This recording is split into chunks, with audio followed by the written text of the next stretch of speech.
Welcome to Make Some Noise podcast, your guide for strategies, tools, and insight to empower yourself. I'm your host, Andrea Owen, global speaker, entrepreneur, life coach since 2007, and author of 3 books that have been translated into 18 languages and are available in 22 countries.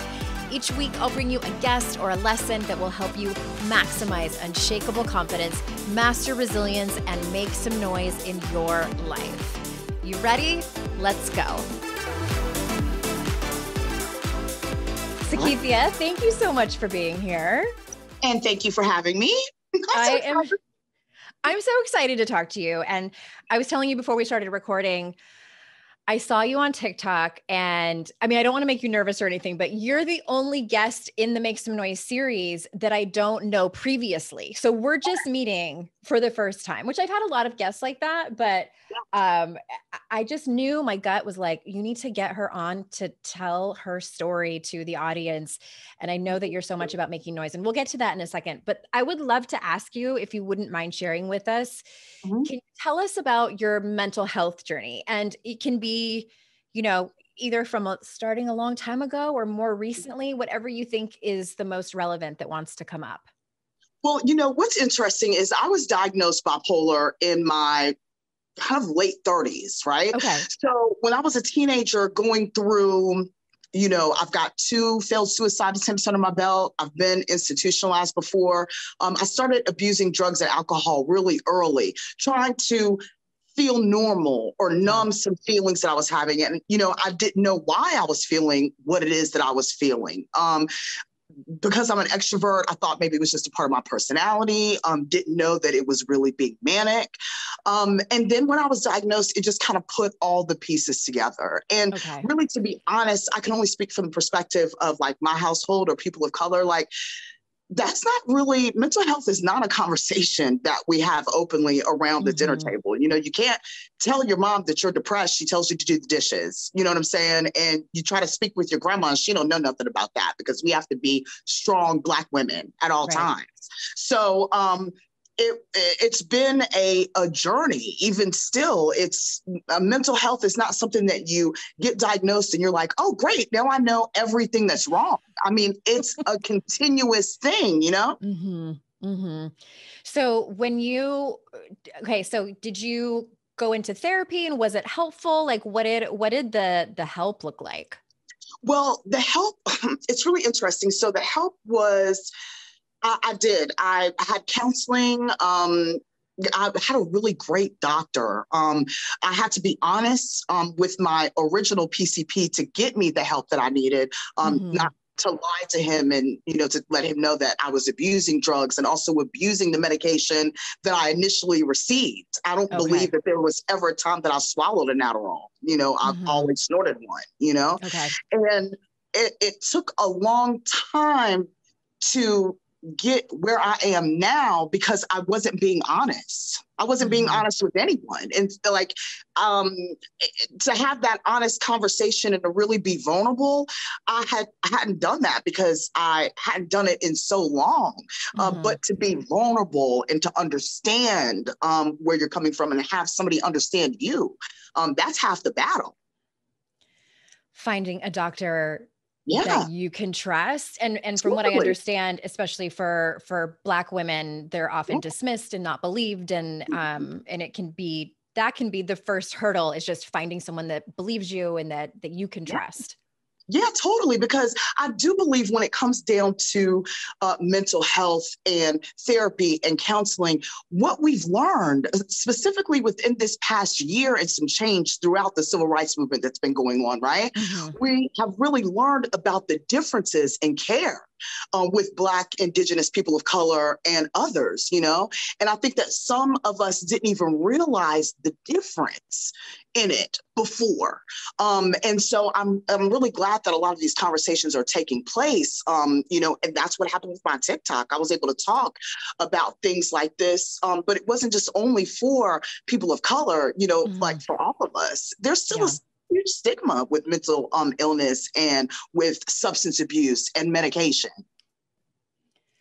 There is. And I am glad to see that things are changing a little bit. I'm glad that, my children are 11 and 13 and that they're going to grow up in a time where it's not weird, for someone to say that they have anxiety or bipolar disorder or ADHD, and that therapy, because I think you and I are about the same age. Like when we were young, that wasn't talked about. Like families that went to see therapists, they called them head shrinks. There was a lot of stigma around that. Like you just didn't tell people. Yeah, I mean, and even think about it. Think about it today, right? We're on social media. You're scrolling through Instagram. You see the funny memes about being bipolar or having anxiety. Movies, even as far back as Shudder, American Horror Story, the different things that they touch on with institutionalized care. And, there's so many different things that are shown that are either jokes or scary. Yeah. It was embarrassing for me when I came out of being at a psychiatric center, like to have that conversation or to have dinner and my fork and knife is plastic because like they think that I'm about to stab somebody, that I've been stamped being crazy. The stigma behind that, and also even how your family talks to you, or should I say didn't talk to me after I was released. It was just weird. And they don't know what to do a lot of times. I'm assuming that they probably didn't know what to say either. Yeah. Like, and this is no fault. I always say this, like, this is not to blame and shame our parents. Like they weren't raised with language around that and like how to be empathetic and any kind of emotional intelligence. Like I do this for a living, and still sometimes like when, stuff happens with my kids, I feel like I'm like a deer in headlights. Like I should know what to say. Totally. And you're right. This is definitely no blame on the parents, because when they're dealing with this situation, when my mom made that decision that she could not help me or that I needed additional help, I did resent her for a little while because I felt like she gave up on me, to not try to help me, Yeah. And that was something, of course, that we resolved and had to work out. But it is a journey. I mean, we have conversations about it now, and I'm 44. Okay. We're having conversations about it now that we never got to have then. Yeah. Well, that's a great segue to my next question. Is I wanted to ask you, fast forward to now, what does your self-care look like? And more specifically, do you have certain people that you can lean on? Like, did you meet people in therapy groups or online? What does that look like? You know what? I love that you are using the word self-care, because I don't really think that a lot of people drill down into what self-care means, right? So some people, I think that as soon as they hear the word self-care, they're like, yeah, I'm going to get my nails done. I got my hair done. It's a self-care day for me today. But which, by the way, your hair and nail, if you guys are just listening to this and not watching it on video, Sekeithia, you showed up today. Thank you. And I've got my fake bun in. This hairdo is Andrea played tennis this morning and is a mess. So fake hair. I love it. There's nothing wrong with a messy bun. Okay. And so to me, self-care meant everything around me, my universe, right? So for me, because of the fact that, I was doing drugs and I was drinking, right? I had to weed out the company that I was keeping. Yes. What good was it going to do me if I'm doing these steps, but my village around me is still toxic? I had to break off and remove tons of people from my life. They say that you can't pick your blood, right? Yeah. But your selective family is what I call them. You can choose. And my selective family, I was able to have these conversations with them to when they know when I am having one of my moments or episodes and I'm off the grid, they send me a text just to make sure that I'm okay and that I feel safe, and then I can respond to them, but I'll see them in a couple of days. And they are in tune with me because I'm honest with them. Yeah, so that's what I was going to ask you. Like, have you set that up intentionally? Yes. Listen, to me, what I've learned about being honest and being transparent, it's freedom for me. Like with my TikTok, for me to tell 500,000 people that sometimes I get to a space where self-care, meaning showers, are difficult for me, and to have that video go viral and so many people tell me that they were so thankful that I'm able to say something that they can't. This is something that my family that I chose, that they know about, you know what I'm saying? Mm-hmm. And so they know how I move, and I've been honest and transparent, and then they know how to support me. And it's not a guessing game, because just like how we say about our men, right? Like, we want them to be able to read our minds, but they can't. It's the same with your family, with your friends, whoever you're choosing to have in your circle. They can't read your mind, you know? So we have to let them know what time it is. I love that. And I often say that it's, it's interesting, when I got into this work, I had no idea going in how much of just being in a healthy relationship. I know this is going to sound really stupid. I didn't realize how much of it was based on communication and boundary setting and requests and being very, very clear. I mean, it took me a few years to even just know that when I come to my husband with a problem, I preface it with, I'm about to tell you something and I don't need you to fix it. I just need you to listen and then give me a hug at the end.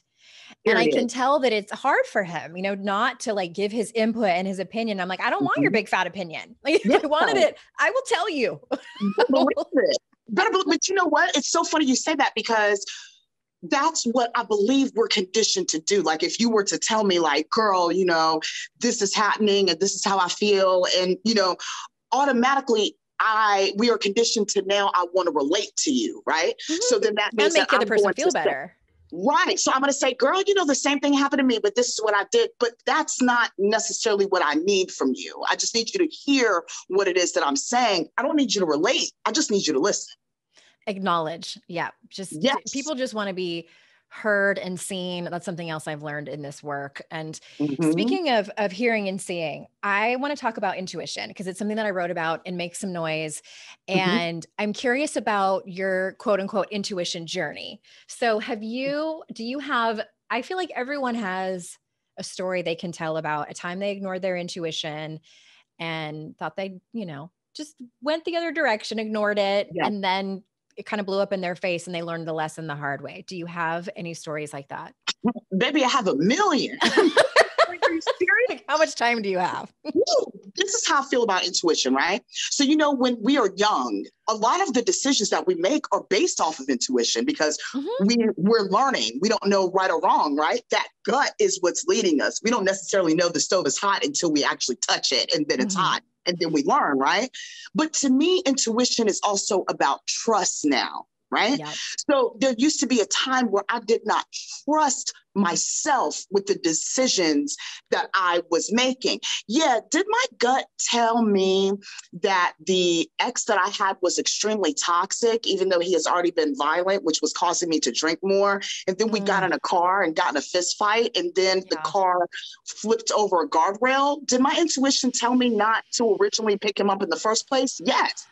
But because of the fact that I was so scattered and the different things that I had going on in my life, I didn't trust myself enough to listen to my own gut, right?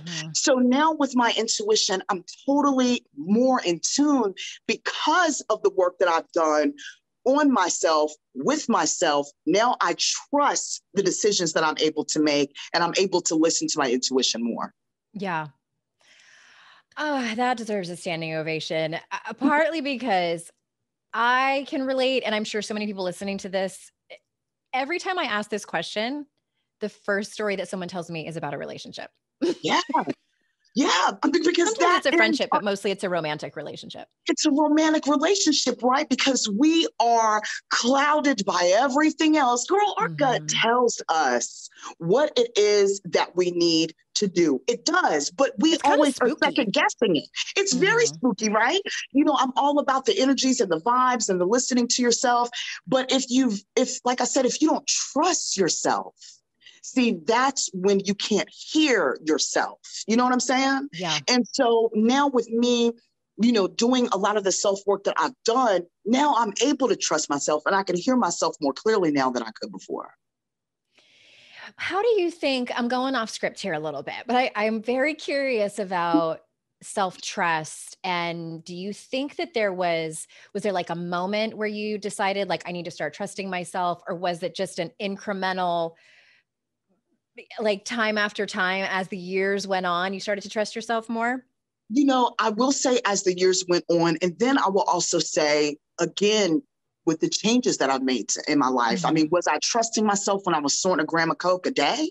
Mm-hmm. No. You know what I'm saying? Yeah. Like, I did not have the bandwidth. I didn't have the, I didn't have the bandwidth. I was so scattered. I wasn't focused, right?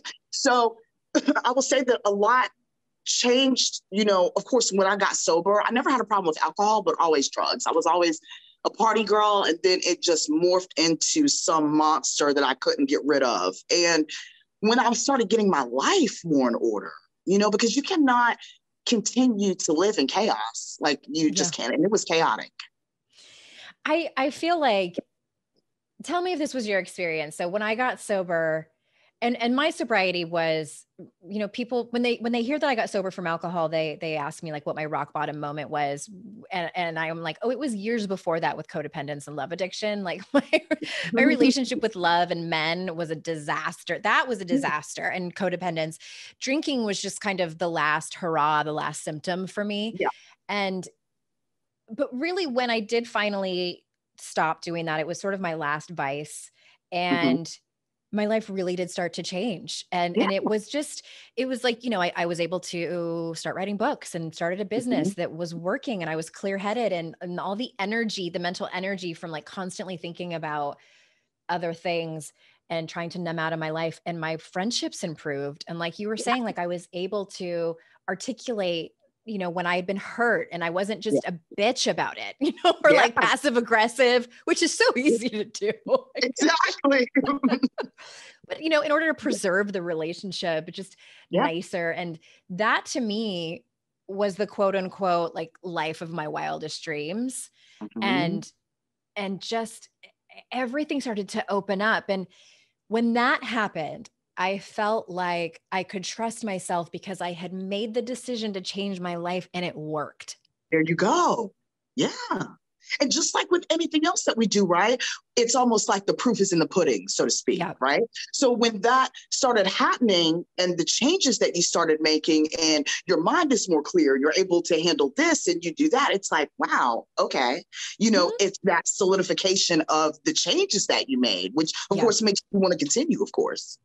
Yeah, the validation that life hands you. It's like the universe is winking at you, like more of that. Do that. I want to ask about the title of the book is Make Some Noise. And this series is, I'm bringing on women who I know have made some noise in their life, and making noise is a lot of different things. And one of the chapters is about shining bright and taking up space, which it seems like you are a person that does. So can you tell us, was there ever a time, and maybe give us an example of a time where you did not, and what was happening then? Oh man, that goes back again to relationships. I've had relationships, it was really funny when I saw this, that you were going to ask this, because I literally was in a relationship with someone that was so insecure. He literally said to me, "Why do you always feel like you have to be the brightest thing in the room?" And that changed me completely. Number one, I mean, it broke me down mentally, and it made me be quiet. And I just was like, I couldn't even believe that this was me. I'm an extrovert. That's not me. Me actually dimming myself down for someone else, And again, it goes back to removing the certain people from your life, finding your own voice, finding your self-confidence, right? And I will never allow that to happen to me again, ever. I believe that we all, have light. We all have worth. We all have purpose. And it's unfortunate that some of the people that we may have in our lives, aren't comfortable with how we shine, but that's their problem. That's not our problem. I have had some variation of that said to me a couple of times. And when you said it, like I felt my throat kind of like get stuck for a second, and like my heart just breaks for you, that former self of you receiving Mm-hmm. that comment, which was clearly not a compliment, Yeah, and his own insecurities. I agree with you on that. that's right. It's in, I think most people listening have either had that comment where someone's asking them to turn the volume down, Mm-hmm. or maybe they're more of an introverted woman, but they're highly intelligent and they speak up a lot at meetings, and they Yep, always have the best ideas. And it's like, they get the comment like, could you save some air for somebody else? exactly. Um, that type of comment, it's just these little digs. Oh, And I think that my opinion is that, like, we see them for what they are in the moment, and we might be irritated or angry and not mhm, believe the person, and mhm. say, like, but it still makes that you're making other people uncomfortable That's right. That's right. And a lot of times, those are things that we just brush off or we do not in the moment. address. Mhm. Exactly. Exactly. And that's what this book is like, no, we're not brushing those off anymore. And we may brush Mm, it off in the moment, but we internalize it. And that's, that's the right. culture teaches us that, like, as Yeah. women, we are to be quiet, not be the brightest star in the room. Definitely don't make other people uncomfortable. Don't Mhm, outshine anyone else, whether it's a man or woman. And mhm. I think, depending on your identity, whether it's your race identity or your sexual orientation, there are nuances. In the book, Yeah. there's a woman who was talking about, as a Black woman, and she's also younger. She's a young Mhm. millennial, and she says, I often feel like I have to be quiet because I don't want to be stereotyped. Yeah. I work for a corporation, and a lot of times, in office meetings and when we're having meetings, like I sometimes have to second guess not necessarily what I'm going to say, but how I'm going to say it. Because Mhm. even though, like we said earlier, change is coming, right? Yeah. But I don't want to be labeled as the angry Black chick in the office, that Mhm. sticks with you. But I have found, certain ways for me to still be able to express myself in different ways of being able to express myself that's not dimming myself down. But honey, on Okay. my TikTok though, because that's my personal space. Now, baby, you know what I'm saying? I not only have my voice, but I also am encouraging others to speak theirs as well. Mhm. Maybe we make some Mhm. noise over there for real. You know what I'm saying? This is my favorite. I can't wait for everybody to go follow you over there. Oh my gosh, you're one of my very favorite accounts over there. Well, let's talk about, You. it's a good segue over to self-confidence. So I Yeah. love to know how other women who I feel like they have self-confidence, how do you define it? Well, for me, self-confidence for me, again, goes back to a couple of different, well, for me, self-confidence goes back to transparency, okay?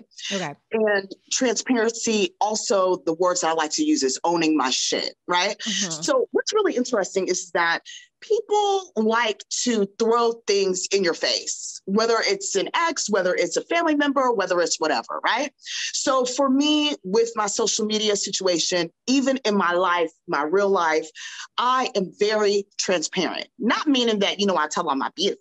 But I'm transparent as meaning if I said it, I said it. If I did it, I did it. If I sorted it, I sorted it. That's what I did, right? Mhm. So because of the fact that I'm transparent, that's where I get my self-confidence from, because there is nothing that anybody can use against me as a weapon against me. And I stand tall in who the hell I am. I can sit here and say that I am a drug addict, not a user. All right. I'm loud. I'm an extrovert. I'm funny. I'm smart. These are all of the things that I have no problems being able to recognize in myself. Right. We can say really easy, like I can say to you, girl, you are so pretty. You are so smart. Like, I really love your shirt. But a lot of times we have a hard time looking at ourselves, finding the beauty in ourselves, the worthiness in ourselves, the purpose in ourselves. But it's so easy for us to be able to see it in everybody else. But Mhm. no, baby, my transparency, my being able to own my shit, this is giving me the confidence that I need in order for me to, have that self-confidence and stand tall in who I am. And, I'm not going to let anybody ever take that away from me. I won't. I guard that. I guard my self-confidence with my life. I love that explanation. And I've never heard it explained like that. And we know what it reminds me of. It reminds me of, are you familiar with Dr. Brene Brown? Yes. Okay. She talks about, owning your story. And that's what it sounds like, along the same lines. And she says that when we orphan parts of ourselves because we're ashamed of them, that's where the breakdown begins. Like that's when we start to what she calls hustle for our worthiness. So that's where perfectionism comes in, people pleasing, hiding, all that. No. None of that works for me, honey. Like, I'm going to pass on this. Listen, baby, if I said it, I said it. If I sucked it, I sucked it. If I did it, I did it. That's what I did. You know what I'm saying? And nobody is going to shame me for that, or I'm not going to omit any of that. That is who I am. I do carry some of my past with me, but not as something that I'm ashamed of, right? Like all of that made me who the hell I am now, and I rock with that. Don't nobody rock with that better than I rock with it, honey. That's what I do. You do very much. So do you have any advice for listeners who are in a place, like maybe there's a woman who's out there who's in a place where she, she's not the type who's going to be transparent and, talk to millions of people on her social media, but she wants to gain a little bit more self-confidence. What would you say to her? What I would say to her again, I mean, it's going to sound simple, but it is a process of, just owning you. There are so many times where, like I said, our family, our friends, our jobs, want to, put us in a little box. Yeah. That self-work, also shadow work, self-love, getting to know who you are, that is work. It is the good shit, the bad shit, the dirty shit, the shit you don't talk about. When you're home, when you're alone, whatever, you got to get real with you. Right? Because if you don't get real with yourself, and if you're not really able to drill down deep into yourself, you're not going to have that. That's how it worked for me. I don't know if it would for anybody else, but just owning you and getting to know who you are. You know what I'm saying? And that is a journey. Honey, I'm 44 years old. I'm quite sure I'm still going to be figuring out who I am by the time I'm 50, 55. You know what I'm saying? It is a constant journey. It's not a, boom, I got it, and now I'm done. No, baby, that's work. Yeah. I always say all the time that we don't have a problem making a to-do list, right? We got to go to the grocery store. We got to do laundry. We got to do this for the kids. We have to do this. But baby, we forget to put our own selves on our to-do list all the time. And that's a problem.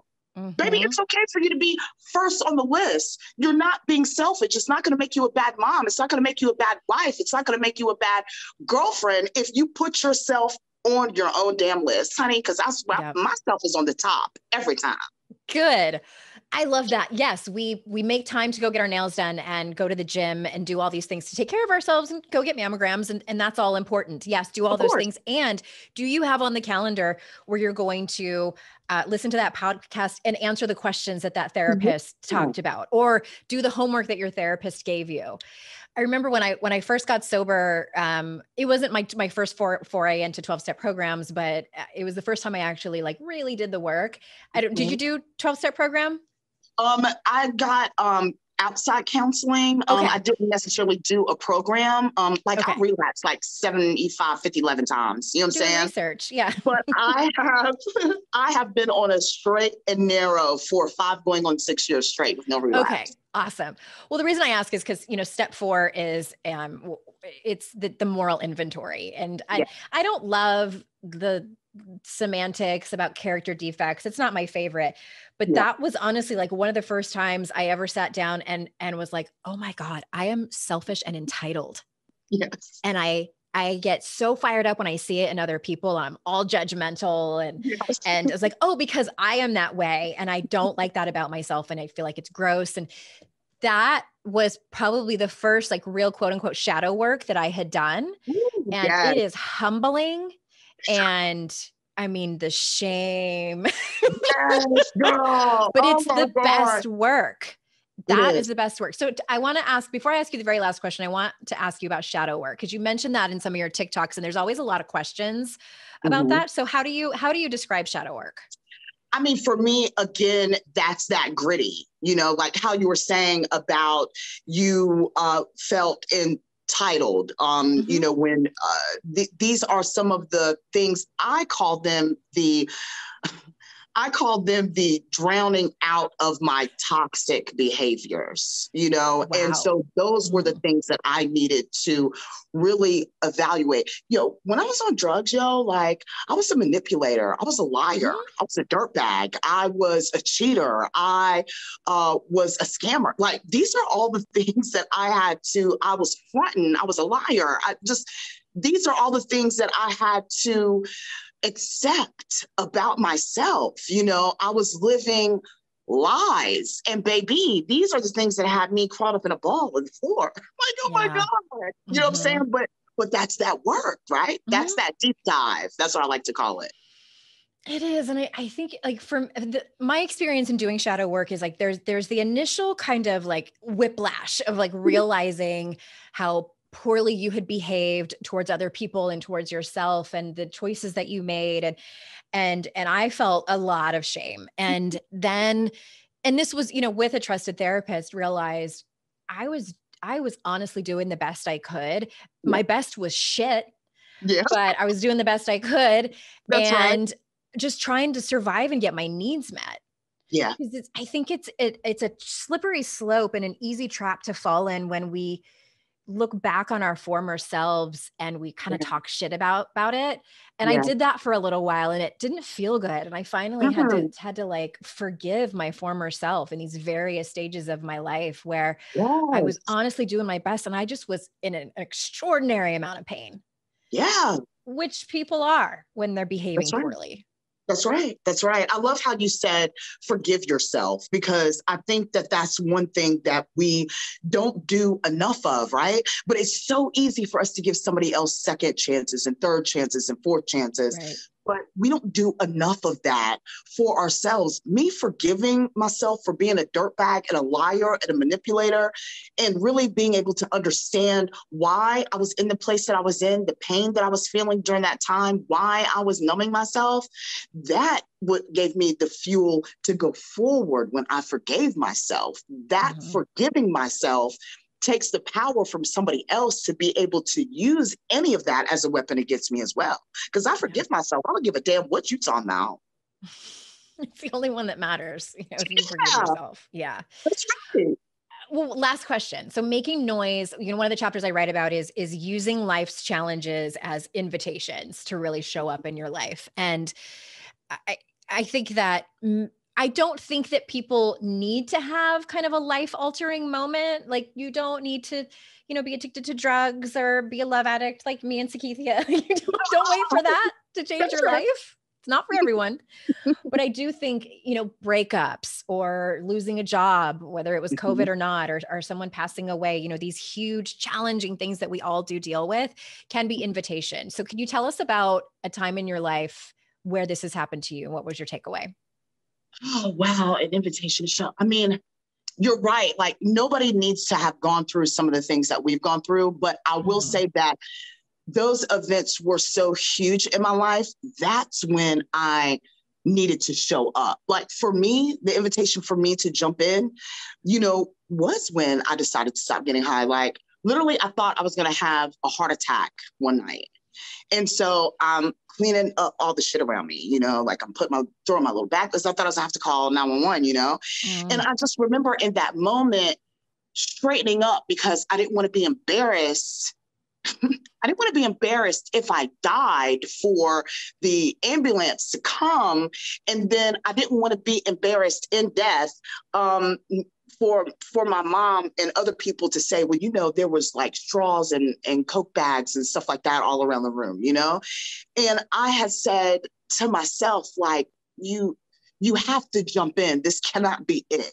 Now, like you were saying, not everybody is going to have that type of moment, that is an invitation to get back into their life.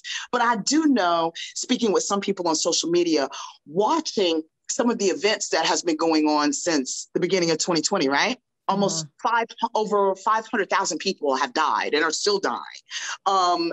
Like I said, the civil rights movement that has been going on, it really made you think, it's making you think, people losing their jobs and so forth, it's really making you think like, my time is now, or hopefully it should be making you think that your time is now. I always feel like there is no age on change. There's no age on figuring out your purpose. You can still be 55 years old and trying to figure shit out. That's okay. Let's normalize that, but really, I know that with some folks, really paying attention to what's going on the outside makes them reflect on them. And I do know that some people have taken that invitation based on what's going on around them in the world. You know what I'm saying? Yes. Yes. And I think every day is an invitation to show up, but you better believe it. When life falls apart, it's usually a little louder of an invitation, a little smack in the face. Right. If you are feeling like inspired and you want to give everybody a little pep talk, we still have a few minutes. If you want to take up space and make some noise, the floor is yours. And we're going to tell everybody also where to find you on your social media channels. Okay. Well, you know what? I think that I will leave people with what I always remind everyone about on my social media is that, and I spoke on it a little bit earlier, about how easy it is for us to be able to look and see beauty in others, purpose in others, worthiness in others. And we're not able to see that within ourselves. And I know that it sounds crazy because the people that are listening to me don't know me from a can of paint, but I just want to remind everyone that you are just as worthy. You have purpose. You are worth the time. And I want to remind everybody who's hearing the sound of my voice that you are one of the most important projects that you will ever get the opportunity to work on. And don't squander that. Don't say that I'm going to start this tomorrow. I'm going to start this on Monday. I'm going to start this on Saturday. Do that shit now. Do it now. And if you have people in your life that can't understand that, if you have people in your life that if you're telling them no, not today, because I have to do this for me, and if they don't understand that, that is not your problem. That's their problem. And I'm asking you today for you to start working on the most important project that you can work on. Remember, you working on yourself isn't taking anything away from your kids, your husband, your wife. It's not taking anything away from anybody else. But I just want to remind everyone how important that they are, just in case if somebody didn't tell you today, baby, I'm going to let you know that you are important. If you start a church, I'm going to be the first member. I'll tell you that. And I don't know who or what you channel when you do that, but it is something bigger than us. Oh. And I appreciate your time and energy, and you are a beautiful human being. Congratulations on your long-term sobriety. Thank you. You're just inspiring and everybody. So tell us who you are on TikTok. And for those who are only on Instagram, you have a different handle, and we'll throw those in the show notes, you guys, if you missed it, but I want you to go right now and follow Sekeithia online. Okay. So tell us. On Instagram, I am Be Great Ya Dig, which is BEGREATYADIG, Ya Dig. And then on TikTok, I am Sekeithia, which is my first name, SEKEITHIA, Sekeithia. And I'll tag you on Instagram when this post goes live. And I thank you for your time. And everybody listening, the best gift you can give to me is to share this episode. You can take a screenshot of it on your device and share it on social media, either in your stories, and always tag me because I repost it. I'm at Hey Andrea Owen on Instagram, and tag Sekeithia as well. And remember, everyone, it is our life's journey to make ourselves better humans and our life's responsibility to make the world a better place. Bye for now.